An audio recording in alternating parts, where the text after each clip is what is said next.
कि एक और बहुत बड़ी खबर आ रही है। जी हां, अब दरअसल यह जंग सरहदों की नहीं रही है, बल्कि यह जंग मशरिक़ वुस्ता से भी अब बाहर निकल रही है। और पहली बार ईरान ने 4000 किलोमीटर के रेंज वाले अपने मिसाइल का इस्तेमाल किया है।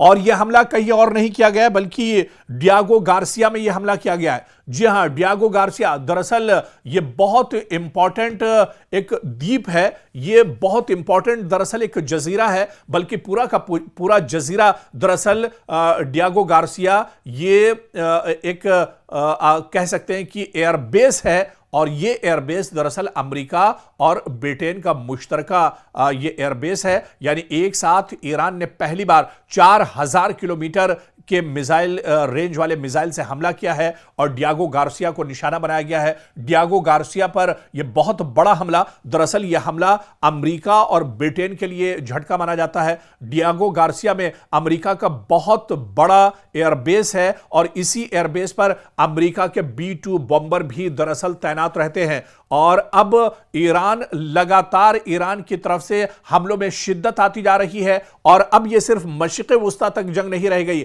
बल्कि 4000 किलोमीटर की रेंज और फासला तय करके अब ईरान के बैलिस्टिक मिसाइल ने डियागो गार्सिया को भी निशाना पहुंचाया है। डियागो गार्सिया मतलब अमेरिका की कमर एक तरह से ईरान ने तोड़ने की कोशिश की है और ईरान ने बहुत बड़ा हमला किया है। आपको बताते चलें कि डियागो गार्सिया दरअसल ये एक बहुत अहम फौजी अड्डा है जो बरतानिया के ज़ेरे इंतजाम आता है। यहां पर यूनाइटेड स्टेट्स यानी अमेरिका की फौज भी बड़े पैमाने पर तैनात है। बहरे हिंद में यानी हिंद सागर जो है, बहरे हिंद में इसकी स्ट्रेटेजिक अहमियत बहुत ज्यादा मानी जाती है, बहुत इंपॉर्टेंट है। दरअसल अमेरिका यहां से पूरे मिडिल ईस्ट यानी मशरिक़ वुस्ता और एशिया में ऑपरेशंस अंजाम देता है।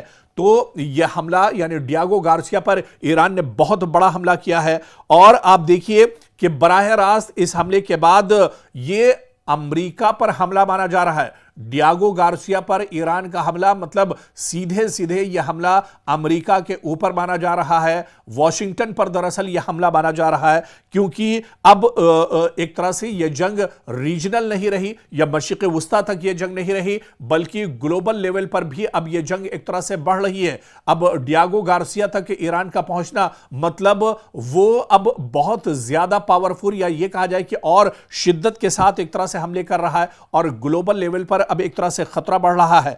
और आप यह देखिए कि इजराइल पर इसका सीधा सीधा असर होगा। अमेरिका को तो बहुत बड़ा नुकसान और झटका माना ही जा रहा है, लेकिन इसका असर दरअसल इजराइल पर भी होगा, क्योंकि अमेरिका की फौजी ताकत कमजोर होने से इजराइल की सिक्योरिटी भी बड़े पैमाने पर एक तरह से मुतासिर हो सकती है।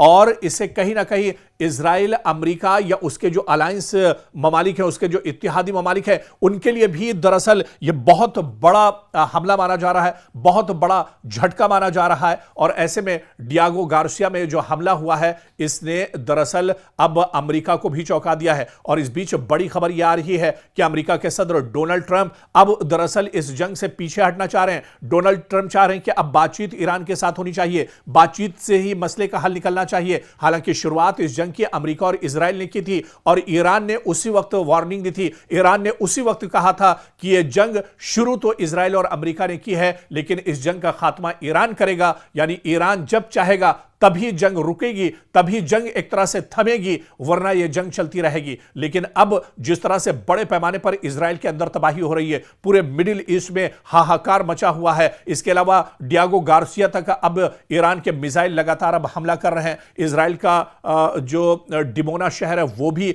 अब एक तरह से महफूज नहीं है। अराद शहर भी एक तरह से ईरान के हमले की जद में है। और इसके अलावा तल अबीब, मशरिकी यरूशलेम और हैफा पर पहले ही बड़े हमले ईरान की तरफ से हो चुके हैं। और अब आप देखिए, ईरान ने पहले ही कहा था कि रमजान में हम हमले नहीं करेंगे, लेकिन रमजान के बाद हमलों का रुख बदला हुआ होगा। ठीक उसी तरह से अब ईरान हमले कर रहा है। ईरान अब दरअसल रमजान के दबाव से बाहर निकल चुका है और रमजान के बाद ईरान ने कहा था कि रमजान में वो हमले नहीं करेगा। रमजान में लोग इबादत करते हैं, इस वजह से उसका ख्याल ईरान ने रखा था। लेकिन अब रमजान का महीना निकल चुका है, इस वजह से अब ईरान यहां से पूरे ताकत के साथ एक तरह से अब हमले शुरू कर रहा है। और ऐसे में जितने जो बड़े मिसाइल हैं, जो खौफनाक मिसाइल ईरान के हैं, चाहे खुर्रमशहर 4 की बात करें, चाहे कद्र मिसाइल की बात करें, सिजिल मिसाइल की बात करें, ये जो बड़े मिसाइल हैं, जो हाइपरसोनिक मिसाइल हैं, जो बैलिस्टिक मिसाइल है ईरान के पास, इन मिसाइल के जरिए से अब ईरान बड़े पैमाने पर दरअसल इजराइल पर हमले कर रहा है और पूरे इजराइल में अब हाहाकार मचा हुआ है।